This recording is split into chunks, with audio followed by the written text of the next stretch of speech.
پہلی صورتحال آپ نے سن لی کہ جو خلیفہ راشد ہے اس کے خلاف قتال کرنا، اس کے خلاف کھڑا ہونا یہ بدعت کبریٰ اور حرام ہے، جس کی خلافت یونانیمسلی ایگریڈ ہو۔ اب دوسری صورتحال یہ ہو سکتی ہے کہ خلیفہ کی حکومت قائم ہوئی صحیح طریقے سے، لیکن اس خلیفہ کے اعمال برے ہیں، حرام کام بھی کرتا ہے، حلال کام بھی کرتا ہے، لیکن اس سے کوئی واضح کفر سرزد نہیں ہوتا، یعنی تارک الصلاۃ نہیں ہے وہ، یا کوئی اعلانیہ کفریہ بات نہیں کرتا۔ ایسے حکمران کے خلاف بھی خروج بخاری اور مسلم کی احادیث کی روشنی میں حرام ہے،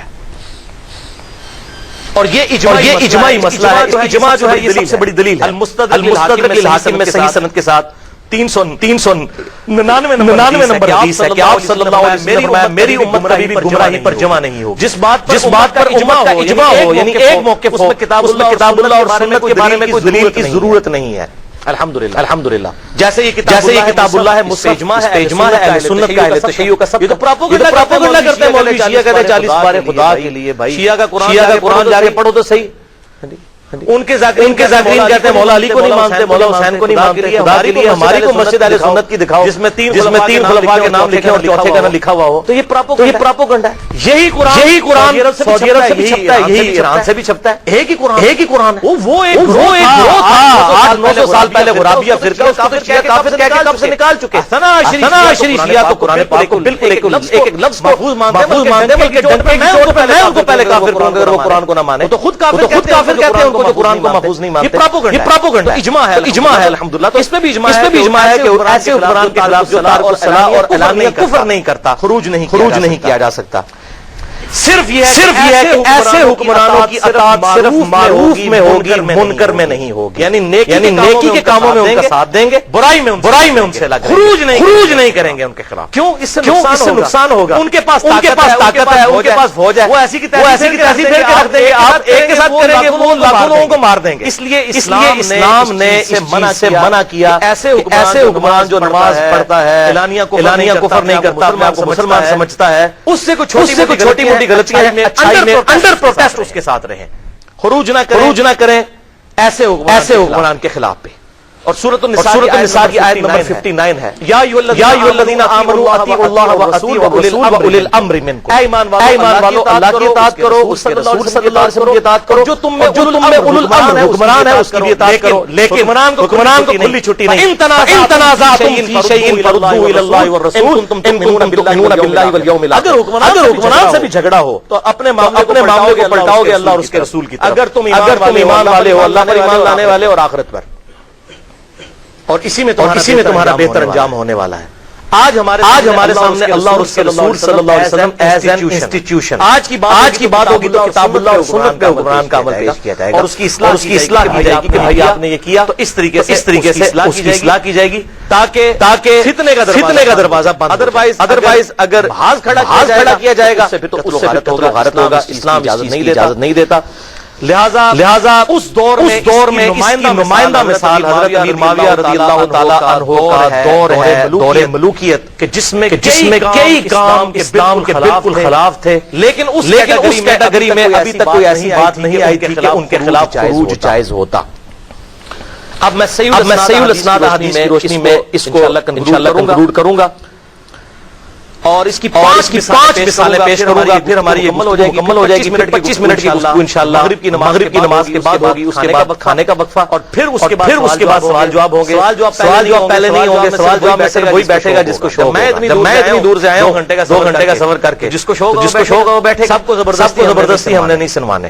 تو یہ 5 مثالیں میں بیان کر کے کنکلوڈ کرتا ہوں کہ اگر حکمران کی خلافت تو قائم ہے، لیکن اس کے کچھ اعمال برے بھی ہیں، کچھ اچھے بھی ہیں، تو اس کے ساتھ آپ نے ایٹیچیوڈ کیا رکھنا ہے۔ پہلی مثال صحیح بخاری میں، یہ بڑی کڑوی باتیں شروع ہو رہی ہیں، لہذا ایک دفعہ درود شریف پڑھیں۔ اللہم صلی علی محمد وعلی آل محمد کما صلیت علی ابراہیم وعلی آل ابراہیم انک حمید مجید۔ اللہم بارک علی محمد وعلی آل محمد کما بارکت علی ابراہیم وعلی آل ابراہیم انک حمید مجید۔ پہلی مثال صحیح بخاری انٹرنیشنل نمبر کے مطابق غزوہ خندق کے چیپٹر میں 4108 نمبر، جس کو میں کڑوی گولی کہتا ہوں. صفین میں کے مسئلے کے بعد جب حضرت امیر معاویہ رضی اللہ تعالیٰ عنہ مدینہ شریف آئے تو وہاں پر انہوں نے ایک تقریر کی. صحیح بخاری 4108. بخاری میں نہ نکلے جو چور کی سزا وہ میری, بلکہ جو مرتد کی سزا وہ میری سزا. لیکن اگر نکل آئے تو ان مولویوں کے گھر کی پکڑنے کی یہ حق بات آپ کو کیوں نہیں بتاتے؟ بخاری میں نہیں لکھی پائی جی. وہی بات جو سعودی عرب کا مولوی مجھے کہتا ہے مسجد حرام میں بیٹھا ہوا کہ پڑھ لی ہیں بخاری شریف حدیثیں تو آپ یہیں سے نکلی ہے نا. ذالک فضل اللہ، اس کے لیے تو داڑھی سفید ہونے کی ضرورت ہے. علم وراثت اللہ تعالیٰ جس کو عطا فرمائے. بخاری 4108 کے مسئلے کے بعد جب امیر معاویہ رضی اللہ تعالیٰ عنہ مدینہ شریف آئے تو وہاں انہوں نے ایک تقریر کی، خطبہ دیا. تو حضرت حفصہ ام المؤمنین جو حضرت عمر کی بیٹی اور عبداللہ بن عمر کی بہن تھی، انہوں نے عبداللہ بن عمر کو کہا کہ عبداللہ ایسا کرو کہ امیر معاویہ آئے ہیں اور وہ تقریر کر رہے ہیں، تم جا کے ان کی تقریر سنو. کہیں ایسا نہ ہو کہ تمہاری غیر موجودگی فتنہ سمجھ لیا جائے کہ کوئی حضرت عبداللہ بن عمر کوئی اپنی مہم چلا رہے ہیں. جیسے یہاں بھی پارٹی میں سے کوئی مین بندہ نکلے ہو دوسری پارٹی میں ٹور گیا ہوئے. تو حضرت عبداللہ بن عمر نے کہا ٹھیک ہے، ماں بھی لگتی ام المؤمنین بھی تھی، بہن بھی تھی. تو وہاں پر گئے وہ. وہاں حضرت امیر معاویہ رضی اللہ تعالیٰ عنہ نے خطبہ پڑھا. اس کے بعد انہوں نے کہا عبداللہ بن عمر کی طرف اشارہ کرتے ہوئے کہ جسے خلافت کی خواہش ہے اس امر میں وہ اپنا سر اٹھائے، میں اس کے باپ سے بھی زیادہ خلافت کا حقدار ہوں. ولیعذ باللہ تعالی. عبداللہ بن عمر کا باپ کون ہے؟ حضرت عمر. مولا عمر سے خلافت کا زیادہ میں حقدار ہوں. لوگ کہتے ہیں جی وہ قصاص عثمان تھا، یہ تھا، وہ پتہ چل گیا کیا تھا. فتح مکہ پر معافی مانگنے والے لوگ کہتے ہیں کہ ہم عمر سے زیادہ خلافت کے حقدار ہیں. وہ عمر جس نے رومن امپائر گرائی یرموک میں اور قادسیہ میں پرشین امپائر، جس کی وجہ سے شام میں بیٹھے ہوئے ہیں آپ، اور آج آپ آ کر کہہ رہے ہیں کہ میں عمر سے زیادہ خلافت کا حقدار ہوں. اصل میں بدلہ اتارا نا. بخاری میں حدیث ہے، حضرت عمر نے کہا تھا کہ میں صرف 6 بندوں کو خلافت کا اہل سمجھتا ہوں. اپنے بات پہلے نمبر پر کہا علی، عثمان، طلحہ، زبیر، عبد الرحمن بن عوف اور سعد ابن ابی وقاص. اپنے بیٹے کا بھی نام نہیں لیا. انہوں نے کہا تسی 6 بندوں نے نام لے گئے، علی دا پہلا نمبر تے میں ہوں جواب دینا تواڈے وفات تو بعد. جس کو خواہش ہے وہ اپنا سر اٹھائے، میں اس کے باپ سے زیادہ خلافت کا حقدار ہوں. اور پھر جب تقریر ختم ہوئی تو حبیب بن مسلمان کہتے ہیں میں نے کہا عبداللہ بن عمر اتنی توہین کی حضرت عمر کی حضرت امیر معاویہ نے، اور آپ نے ان کا وہاں پر جواب نہیں دیا. عبداللہ بن عمر نے کہا پائی حسین روزانہ ماواں جمدیاں، حسین ہی سی، کیوں نہیں لوگ کھڑے ہوئے؟ یہاں ایک ڈکٹیٹر مشرف بیٹھا رہا، قتل کیا اس نے مسلمانوں کو لال مسجد کے اندر. کون لوگ اٹھے؟ یہ بڑا مشکل کام ہوتا ہے اپنی جان دینا. عبداللہ بن عمر کہتے ہیں میں نے ارادہ تو کیا تھا اپنی گوشت کھولوں، اس طرح گھٹنے بند کر کے وہ بیٹھے ہوئے. یہ میں کوئی تاریخ نہیں پڑھ رہا، بخاری 4108 حدیث ہے. اور میں نے کہا میں اسی کو معاویہ کو جواب دوں، معاویہ تیرے سے زیادہ خلافت کا حقدار وہ ہے جس نے تجھے اور تیرے باپ کو مار کے مسلمان کیا ہے. مولا علی وہ مسلمان تھا، اور تو اور تیرا باپ ابو سفیان رضی اللہ عنہم اجمعین وہ کافر تھے اس وقت، اور وہ تم سے قتال کرتا تھا. آج فتح مکہ میں معافی مانگ رہے ہو کہ میرے کہہ رہے ہو کہ میرے باپ سے زیادہ خلافت کے حقدار ہو. پھر عبداللہ بن عمر کہتے ہیں میں فتنے اور خون ریزی کے ڈر سے خاموش ہو گیا. حسین روزانہ نہیں ماما جمنیاں، خاموش ہو گیا. پھر مجھے جنت کی نعمتیں یاد آ گئیں، میں نے پھر جنت پہ ہی کفایت کر لیا. حبیب بن مسلمہ کہتے ہیں کہ عبداللہ بن عمر نے خاموشی اختیار کر کے اپنی عزت بھی بچا لی اور اپنی جان بھی بچا لی. اب پتہ چلا کہ کیا ہوتا تھا زبان کھولنے میں، یہ ڈکٹیٹرشپ میں ہوتا ہے. اور وہاں حضرت عثمان شہید ہو گئے. میرے لیے کوئی تلوار نہ اٹھائے. میں نہیں چاہتا کہ ہر میں رسول میں میری وجہ سے کوئی بندہ نہ حق قتل. یہ خلافت راشدہ میں اور ملوکیت میں آپ کو سائملٹینیس کنٹراسٹ پتہ چل گیا. خلافت و ملوکیت کا میں نے ایک ہی جملہ انڈرلائن کیا، وہ یہ والا ہے. کمال جملہ لکھا.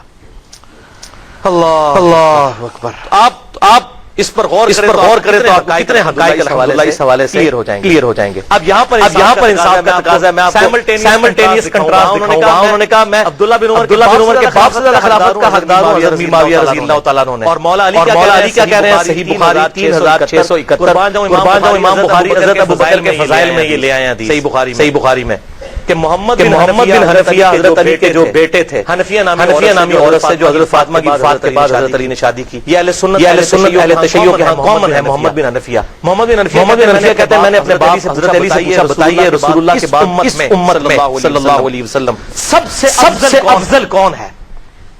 تو حضرت علی نے کہا ابو بکر. اللہ اکبر کبیرہ الحمدللہ کثیرہ سبحان اللہ بکرۃ و اصیلا. میں نے کہا ابا جان ابو بکر کے بعد کون؟ عمر. اللہ اکبر کبیرہ الحمدللہ کثیرہ سبحان اللہ بکرۃ و اصیلا. تو میں نے کہا کہ اگر میں نے اب پوچھا تو عثمان کا نام میں نے کہا کہ ابو بکر عمر کے بعد ابا جان آپ ہی ہیں. تو حضرت علی نے کہا واللہ میں تو عام مسلمانوں میں سے ایک مسلمان ہوں. ومن احسن قولا ممن دعا الى الله وعمل صالحا وقال انني من المسلمين. سورہ حامیم میں سجدہ آیت نمبر 33 کی پریکٹیکل تفسیر مولا علی اس سے بڑھ کر کس کی بات اچھی ہو سکتی ہے جو لوگوں کو اللہ کی طرف بلائے خود بھی نیک عمل کرے اور پھر بھی کہ میں عام مسلمان. اللہ الحمدللہ. سائملٹینیس دوسری مثال انتہائی ڈینجرس. صحیح مسلم میں 4776 ہے. کتاب الامارہ چیپٹر میں عبداللہ بن عمر بن عاص خانہ کعبہ کے سائے میں بیٹھے ہوئے صحابی رضی اللہ تعالیٰ عنہ. تو وہاں پر ایک تابعی آئے عبد الرحمن بن عبد رب کعبہ اور وہ آ کر بیٹھ گئے. عبداللہ بن عمر بن عاص حدیث بیان کر رہے تھے. انہوں نے وہاں پر اطاعت امیر کے حوالے سے حدیث بیان کی. امیر کی اطاعت ضروری ہے اس کے خلاف نہ ہو اور اس کی اچھی باتوں میں اطاعت. اور یہ اس طریقے سے حدیث جب سنی یہی تابعی ہے. انہوں نے کہا عبداللہ بن عمر بن عاص آپ کہہ رہے ہیں قرآن کی اطاعت کرو. یہ کیا حدیث آپ نے حضور صلی اللہ علیہ وسلم سے سنی ہے؟ انہوں نے کہا اللہ کی قسم میرے کانوں نے سنا میرے دل نے محفوظ کیا میری آنکھوں نے حضور کو دیکھا صلی اللہ علیہ وسلم کہ آپ صلی اللہ علیہ وسلم نے امیر کی اطاعت کا حکم دیا تھا. اب وہ تابعی کہنے لگے عبداللہ بن عمر بن عاص لیکن آپ کے چچا کا لڑکا معاویہ بن ابی سفیان رضی اللہ تعالیٰ عنہ جو اس وقت ہمارے امیر ہیں وہ تو ہمیں کہتے ہیں ہم لوگوں کو ناحق قتل کریں اور لوگوں کا مال حرام طریقے سے ہڑپ کریں. یہ صحیح مسلم 4776 سعودی عرب کا مولوی اپنے لائق پڑا کرنے کہ میں کہہ تو ہی گئی اے حدیث صحیح مسلم دی. جبکہ اللہ کہتا ہے آیت پر بھی تابعی نے صحابی کے ساتھ جگہ ڈیبیٹ چل رہی ہے. یہ علمی گفتگو ہے. اس نے کہا آپ ہمیں کہہ رہے ہیں امیر کی اطاعت کرو. قرآن کہتا ہے سورہ نساء آیت نمبر 29 پڑھی یا ایھا الذین آمنوا لا تأکلوا اموالکم بینکم بالباطل. اے ایمان والو باطل طریقے سے مال ایک دوسرے کا ہڑپ کرو. پھر آگے چلتا ہے ولا تقتلوا انفسکم ایک دوسرے کو آپس میں قتل مت کرو. اور آپ کا چچا کا لڑکا معاویہ ہمیں کہتا ہے لوگوں کو ناحق طریقے سے قتل کریں اور ان کا مال ہڑپ کریں. ہم کدھر جائیں؟ عبداللہ بن عمر بن عاص خاموش ہو گئے. تھوڑی دیر بعد سر اٹھایا اور کہا کہ معاویہ کی اطاعت کرو اللہ کی اطاعت اور معاویہ کی نافرمانی کرو جب وہ اللہ کے خلاف تمہیں بات بتائے. یہ وہ بات ہے. یہ ہم کہتے ہیں حکمرانوں کے خلاف اس طریقے سے ایٹیچیوڈ ہونا چاہیے. اگر وہ کفر کرے اعلانیہ پھر معاملہ الگ ہے. اور بخاری اور مسلم کی متفق حدیث ہے حضرت علی سے کہ حضور صلی اللہ علیہ وسلم نے فرمایا کہ حکمران کی اطاعت امیر کی معروف میں ہے بھلائی کے کاموں میں. اگر وہ برائی کے کاموں میں کرتا ہے اس میں کوئی اطاعت نہیں. اللہ کی نافرمانی میں اپنے امیر کی اطاعت نہیں کر سکتے. اللہ اکبر کبیرہ.